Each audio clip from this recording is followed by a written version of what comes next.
Hi, welcome to Jen's Daily Dish. Today we're making hummus. Yes, that appetizer dish that you might put on sandwiches, have with celery, have with pita, tomatoes, the list goes on and on. Everybody loves hummus. Have I ever made hummus by myself before? No, or anyone else for that matter. So this recipe is brand new to me. But when I started to read the comments for the recipe, there was a lot of debate. How much garlic you should put in, how much lemon juice or no lemon juice, how much tahini do you put in your hummus? So I've sort of combined all of those comments together in this recipe, which was originated by the restaurant in Philadelphia, Zahav, which is famous for their hummus, and have adapted it a little bit. So the recipe will be in the description. Feel free to check it out. You can also check out the original recipe that I adapted.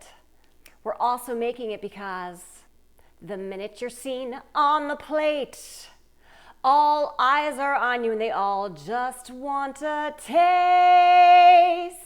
Hey there, hummus! You add so much to pita and vegetables and so many other things. Dun, dun, dun, dun, dun. Let's do this.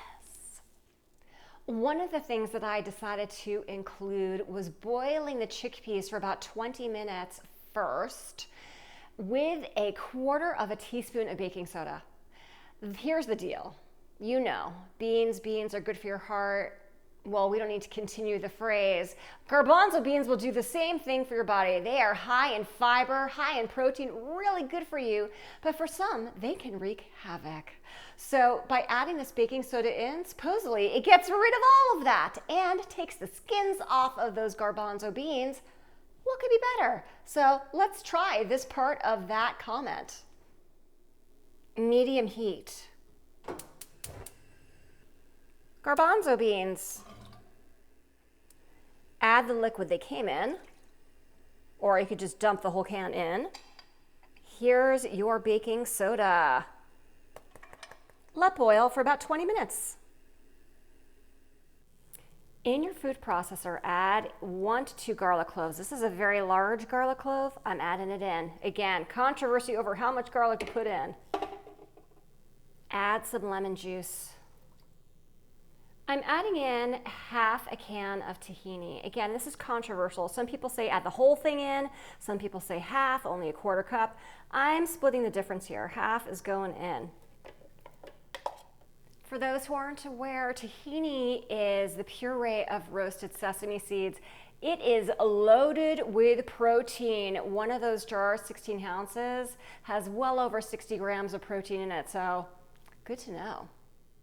Salt. Pepper, cumin. Process for about 1 minute until it looks like peanut butter.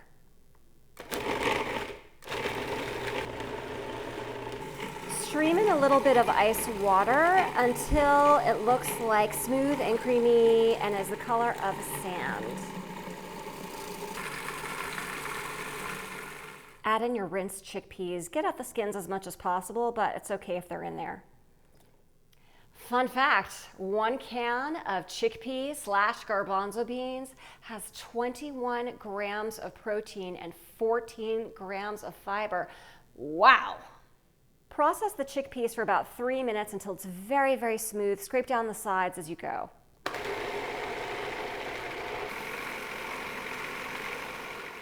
Add in a little bit of olive oil, just very little.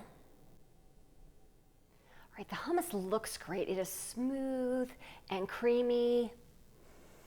It smells great too. It's really about the taste. And again, I was taking the best of the comments and putting them together into this recipe. So let's see if anything needs to be adapted. Let's take a little taste. Ooh, very smooth. It's very good. I would say you could probably back off of the tahini a little bit. So maybe you don't need the 1/2 of the can/jar of it. Maybe 1/4 of it would be fine, because I'm really tasting a lot of the tahini, not in a bad way. This is delicious. And then I'm not even sure that you need all that salt. So I would back off of that a little bit too, maybe just 1 teaspoon of salt. but the rest of it comes together really well and is delicious. And I look forward to enjoying this with celery, putting it on sandwiches, eating it on pita, all those delicious things that you would have with hummus. If I can experiment making my own hummus recipe for the very first time, you can too. Feel free to play around with it. The things that you like, add a little bit less, a little bit more of this. Test it out. If it doesn't work out, no problem. Just make another batch. Easy peasy. Don't forget to like, subscribe, and check me out on Instagram and turn on those notifications.